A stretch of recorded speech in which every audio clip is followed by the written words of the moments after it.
Boa noite a todos. Como bem disse o Rubem, sejam todos bem-vindos. Sintam-se acolhidos neste hospital de almas e de espíritos, que está sempre à nossa disposição. Hoje cabe a mim falar um pouquinho com vocês, servindo de instrumento, porque, na verdade, quem profere a palestra não somos nós, trabalhadores, mas sim a espiritualidade. Então, servirei humildemente de instrumento para a espiritualidade, para falar com você sobre o capítulo 4 do Evangelho segundo o Espiritismo, que nos diz: ninguém poderá ver o reino de Deus se não nascer de novo. Este capítulo, ele nos fala, basicamente, da reencarnação. Ele nos fala da continuidade, mas ele é de uma preciosidade substancial. Ele é de uma preciosidade imensurável. Por quê? Porque ele aborda os pormenores das nossas vindas para este plano. Dentre eles, ele nos fala das famílias, tirando aquela ideia equivocadíssima, vamos botar um superlativo para ficar bem, né? Dos laços de sangue. Aquelas pessoas que inadvertidamente, há pouco tempo, digamos 3, 4, 5 décadas, talvez hoje ainda existe esse cogente costume de excluir quem não tem o sangue nobre, excluir quem não é do convívio social em que se encontra o indivíduo, muitas vezes levando o preconceito, levando a discriminação, quando, na verdade, este manual, esta maravilhosa obra, chamado Manual da Vida, ele está chamado aqui de Evangelho segundo o Espiritismo, que pode ser também o conteúdo da Bíblia no Novo Testamento, só que aqui melhor explicado, de uma forma mais acessível, mas ele, na verdade, é um manual. É um manual por quê? Todo manual provém de um técnico. Todo manual tem o objetivo de facilitar o uso e as atribuições de determinada circunstância. Quando se compra um aparelho, vem um manual junto para nós podermos fazer bom uso deste aparelho. Assim é a nossa vinda para este plano. Nós somos agraciados por Deus com a oportunidade de estarmos neste mundo de provas e expiações e de evolução a cada vinda, a cada uma das reencarnações, mas podemos passar por esta jornada, por esta curta jornada momentânea neste plano, sem observar o que está aqui, sem observar os ensinamentos e o exemplo de Jesus. Teremos algum proveito? Teremos, sim, porque não existe retrocesso. Existe, às vezes, uma estagnação, uma pausa, mas retroceder, não. Se seguirmos, se observarmos o que Jesus nos ensinou, ou pelo menos fizermos um esforço para seguir, com certeza a nossa jornada aqui será muito mais efetiva e proveitosa. Como diz o Evangelho neste capítulo, ele faz uma comparação espetacular para facilitar o nosso entendimento. Cada uma das encarnações que nos é propiciada é a vaga na escola que frequentamos quando somos crianças. A cada ano nos é propiciado uma vaga na escola. Se nós estudarmos, se nós nos determos no conhecimento que é passado pelos maravilhosos professores, teremos um proveito e progrediremos para o próximo ano. Entretanto, se não nos atermos àqueles conhecimentos, àqueles ensinamentos, teremos que repetir. E assim acontece com a nossa vida. E quando eu falo vida, eu não estou falando simplesmente ou única e exclusivamente da que começa com o nosso nascimento, entre aspas, e o nosso falecimento, bem entre aspas. Esta passagem momentânea, inclusive a de todos nós aqui, ela é uma gota no oceano de vidas, no oceano de experiências que Deus nos oferta.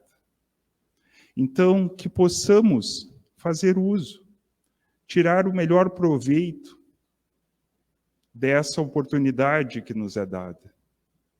A cada momento nos é propiciado o desafio que nós nos propomos e que está diante de nós para ser superado de forma efetiva. Muitas vezes nós dizemos: poxa, mas o que eu fiz para merecer isso? Se nos atermos ao conhecimento que nos foi dado por Jesus e foi explicado pela espiritualidade, compreenderemos que todas as circunstâncias da nossa vida ocorrem conforme a nossa programação. E o deslinde, o desfecho dessa circunstância no nosso viver vai depender só de nós, do nosso livre-arbítrio. Muitas vezes pensamos: ah, não, a culpa disso que está acontecendo comigo é daquela pessoa. Triste ilusão. Aquela pessoa a quem atribuis culpa é merecedora do teu agradecimento. Por quê? Porque o desafio foi tu que te propusestes e tu pediu para que ela participasse da tua jornada, para que ela pudesse superar o desafio a que se propôs. Por exemplo, muitas vezes, o trânsito é sensacional para a gente exemplificar as coisas, ele deixa bem claro. Tu estás no trânsito, estás completamente dentro das normas de trânsito. E, de repente, vem um irmão inadvertidamente e colide no teu carro e causa um grande dano, uma perda de um compromisso, N situações no teu viver. Perguntam: mas Carlos, de quem foi a culpa? Trânsito, a gente sempre pergunta de quem foi a culpa, né? Qual seria a resposta automática? Do fulano. E qual seria, ou qual é, a resposta adequada? Minha. Porque não há culpa. O que há é um cumprimento do que eu me propus a passar. E se esta circunstância se fez presente na minha jornada, é porque eu tenho plena capacidade de superar de forma absoluta cada uma das minúcias desta circunstância. Não duvidem disso, porque Deus, Ele jamais daria um desafio maior do que aquele que nós, filhos, podemos suportar. Este capítulo ele é maravilhoso, ele nos dá muitas situações, muitas explicações, e no que trata da reencarnação, além desta necessidade da reencarnação que eu já falei para vocês, que é a nossa evolução, é como o aluno no colégio, ele nos fala também dos limites da encarnação, da reencarnação. Os limites da reencarnação, eles são o que existe de limite, o que existe de limitação do nosso liberto espírito, é a encarnação propriamente dita. Enquanto estamos encarnados neste plano, estamos aprisionados. Estamos aprisionados, e eu vou dar duas circunstâncias que vislumbram bem esta prisão. O primeiro é o corpo. O espírito desdobrado, ele, embora para quem não se atém ao estudo, é um pouco difícil de conceber, mas o espírito, ele pode viajar para o presente em outro lugar, neste plano ou nas infinitas dimensões criadas por Deus. Ele pode viajar para o passado e ele pode acessar o futuro. Não existe limite para o espírito. Quando estamos encarnados na escola de porta fechada com o professor falando, e a atenção tem que ser no professor, aí sim temos a limitação.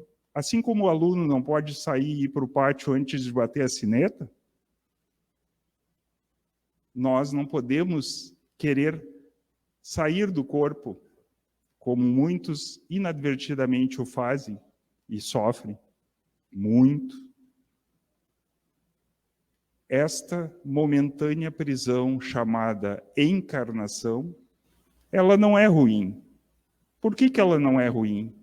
Porque ela foi propiciada por Deus, que é pura bondade e sabedoria. Ela só está acontecendo porque nós pedimos para a nossa evolução. E Deus, sabedor da nossa necessidade, da nossa pequenez espiritual, nos propicia esta nova chance, esta nova oportunidade de provas e expiações. Provas, novos desafios. Expiações, rever aqueles que não foram bem interpretados e levados a termo em vidas passadas. Portanto, irmãos, não duvidem que nós só poderemos visitar a casa de nosso Pai, o reino de Deus, se nascermos de novo. Mas isto, muitos devem estar pensando, mas como? Como eu vou nascer de novo? Todos nós aqui, eu posso falar com plena convicção e certeza, já nascemos de novo, entre aspas, pelo menos uma centena de vezes. Não devemos duvidar, devemos sim aproveitar cada uma das jornadas que nos é ofertada. Cada uma das oportunidades que temos de ofertar o ombro, de proferir o conselho, de secar as lágrimas, de fazer bom uso da guarda dos filhos que Deus nos confia. Existe um ditado popular que diz: não criamos os filhos para nós, mas sim para o mundo. Ele é verdadeiro. Na visão espírita, na visão dos ensinamentos de Jesus explicado pela espiritualidade, o que ocorre? Somos todos irmãos, entretanto, em determinadas circunstâncias, somos pais de filhos, somos irmãos de irmãos, na condição de pai, para dar a necessária abertura dos planos, das portas do plano material e do necessário suporte material inicial para o veículo que os acomoda, para que eles possam galgar a sua evolução espiritual, assim como estamos, todos nós aqui. Então, sabedores desta maravilhosa verdade que se põe à nossa frente a cada momento, vamos ser bons, vamos tentar, pelo menos, como diz um determinado capítulo inteiro do Evangelho, vamos tentar ser perfeitos, vamos tentar galgar o nosso caminho, Vamos tentar seguir, pelo menos em parte, a cada jornada, o que foi ensinado e exemplificado por Jesus quando esteve entre nós. Tem uma passagem do Chico Xavier que eu acho muito prudente neste momento e ela nos deixa uma pulga atrás da orelha. Ele diz o seguinte: sem a ideia da reencarnação, sinceramente, com todo respeito às demais religiões, eu não vejo uma explicação sensata, inclusive para a existência de Deus. Isso foi proferido por Chico Xavier.